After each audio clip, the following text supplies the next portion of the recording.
Assalamualaikum warahmatullahi wabarakatuh. Halo, nama saya Redi Ibrahim dari kelas 11 MM2. Di video ini saya akan menjelaskan materi tentang teks resensi. Adapun bahasan yang akan saya bahas ada 6. Yang pertama itu adalah definisi, yang kedua itu adalah hal-hal yang dapat ditanggapi dalam meresensi. Yang ketiga adalah manfaat resensi buku atau novel. Yang keempat itu tujuan meresensi. Yang kelima sistematika resensi. Dan yang terakhir, yang keenam adalah ciri kebahasaan dari teks resensi. Baik, yang pertama definisi. Dari segi bahasa, resensi berasal dari bahasa Latin revider atau revidere, dan recensie dari bahasa Belanda yang artinya menimbang, melihat kembali, dan menilai. Sedangkan dalam KBBI, Kamus Besar Bahasa Indonesia, itu adalah ulasan dari sebuah buku. Jadi resensi merupakan pertimbangan atau penilaian tentang baik buruknya suatu karya sastra. Ulasan itu mengenai bisa isi suatu buku, film, novel, majalah, album lagu yang biasanya dibagikan di media sosial. Orang yang meresensi disebut peresensi. Presensi dalam meresensi diharuskan objektif. Objektif dalam artian dia menyatakan sesuatu pada resensinya dengan berdasarkan kenyataan dalam buku atau objek yang dia resensi, dan tidak ada pandangan pribadi atau pendapat dia sendiri, melainkan harus berdasarkan kenyataan dari objek yang diresensi tersebut. Tugas penulis resensi adalah memberikan gambaran kepada pembaca mengenai suatu karya, apakah layak dibaca atau tidak. Nah, selanjutnya adalah hal-hal yang dapat ditanggapi dalam resensi. Yang pertama, kualitas isi. Kualitas isi ini bisa dari alur cerita, dari buku, novel, drama, dan lain-lain sebagainya. Bisa juga dari kualitas isi bahan buku tersebut atau bahan dari cover DVD bisa juga. Dan yang kedua, penampilan. Penampilan ini merupakan suatu hal yang bisa ditanggapi dalam resensi. Misalnya penampilan kostum di drama, penampilan cover DVD pada album lagu, penampilan cover buku di novel, bisa juga. Dan yang ketiga, unsur-unsur. Unsur-unsur ini merupakan bagian dari suatu karya sastra. Unsur-unsur ini biasanya dinilai oleh presensi. Dan yang keempat, bahasa. Presensi menilai juga bahasa yang digunakan, apakah banyak bahasa yang digunakan dalam cerita, dalam lirik lagu, dan sebagainya. Dan yang kelima adalah manfaat bagi pembaca. Beragam manfaat bagi pembaca ini bisa ditanggapi oleh presensi untuk membantu para pembaca agar lebih mengetahui apa isi dari karya sastra tersebut. Berikutnya, manfaat resensi buku atau novel, yaitu sebagai bahan pertimbangan dan memberikan gambaran secara umum kepada pembaca tentang suatu karya dan untuk memengaruhi mereka atas karya tersebut. Dan yang kedua, merupakan sarana atau media promosi buku agar dikenal masyarakat. Jadi, manfaat resensi ini bermanfaat bagi yang mempunyai karya sastra dan yang ingin membaca atau menikmati karya sastra tersebut. Kemudian, tujuan meresensi. Yang pertama, mengajak para pembaca untuk berdiskusi lebih lanjut tentang masalah yang diangkat dalam karya tersebut. Yang kedua, memberikan pemahaman dan informasi terhadap buku.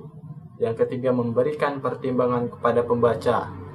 Fungsinya agar pembaca dapat yakin untuk membeli atau menikmati karya sastra tersebut yang berupa buku dan lain-lain. Dan yang keempat, memberikan jawaban atau informasi atas pernyataan yang sering dilontarkan pembaca terhadap buku. Jadi, para pembaca bisa tahu jawaban atau informasi yang ada di karya sastra tersebut. Berikutnya, sistematika resensi. Dalam hal ini, saya menjelaskan sistematika resensi pada resensi buku. Sistematika resensi buku terdapat 7 bagian. Yang pertama adalah judul resensi, yang kedua identitas buku yang diresensi, yang ketiga adalah pendahuluan, yang keempat inti atau isi dari resensi, 5 keunggulan buku, 6 kekurangan dan kelemahan buku, 7 adalah penutup. Baik, yang pertama judul resensi. Ini merupakan bagian awal dari resensi yang ditulis oleh peresensi. Judul dibebaskan kepada peresensi yang terpenting sesuai dengan kaidah kebahasaan dan penulisan bahasa Indonesia. Dan yang kedua, identitas buku yang diresensi. Biasanya ini berisi judul buku, tahun terbit, penerbit, penulis, dan lain sebagainya. Dan yang ketiga adalah pendahuluan. Ini juga merupakan hak dari peresensi untuk menuliskannya. Dan yang keempat, inti atau isi resensi. Ini merupakan bagian utama dari resensi buku. Dan yang kelima, keunggulan buku. Yang keenam, kekurangan dan kelemahan buku. Ini juga merupakan bagian yang terpenting agar pembaca resensi dapat terbantu oleh resensi yang dibuat peresensi ini. Dan yang ketujuh adalah penutup. Selanjutnya adalah ciri kebahasaan teks resensi. 1. Menggunakan konjungsi penerang seperti kata bahwa, yakni, dan yaitu. Yang kedua, menggunakan konjungsi temporal seperti sejak, kemudian, akhirnya. Dan yang ketiga, menggunakan konjungsi penyebaban seperti sebab, karena, dan kata lain yang menyatakan penyebaban. Kemudian yang keempat, menggunakan pernyataan-pernyataan yang berupa saran atau rekomendasi pada bagian akhir teks, seperti harus, hendaknya, jangan, dan kata-kata lain yang merujuk pada saran atau rekomendasi kepada pembaca resensi.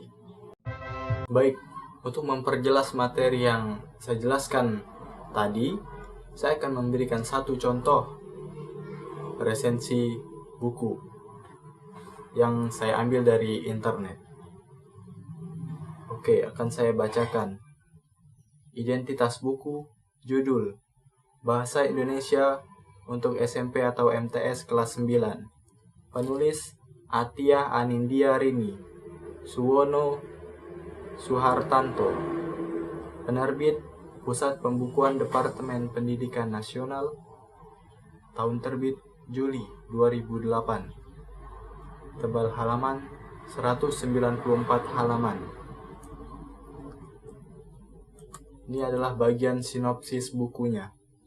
Buku pelajaran ini berisi informasi seputar bahasa Indonesia yang bisa dipelajari khusus untuk anak SMP kelas 9. Di dalamnya ada berbagai bentuk kegiatan, seperti memahami dialog interaktif, memahami wacana tulis, menulis iklan, dan meresensi.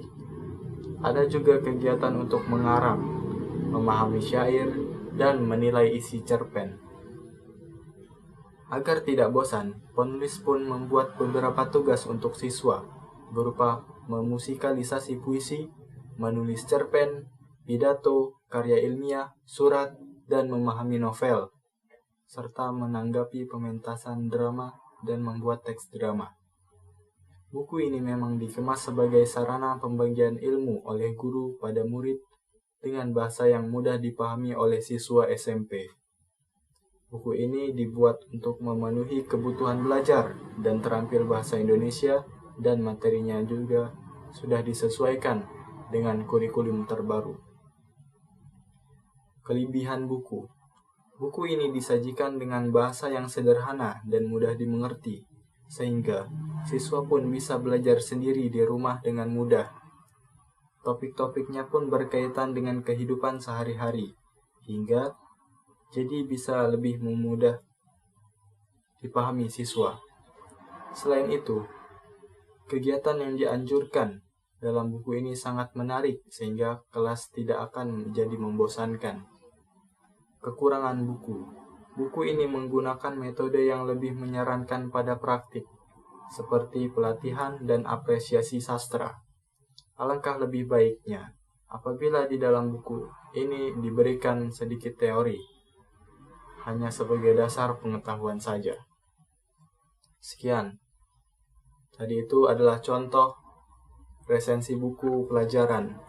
Demikian penjelasan teks materi resensi dari saya. Apabila terdapat kekurangan, saya mohon maaf. Wassalamualaikum warahmatullahi wabarakatuh.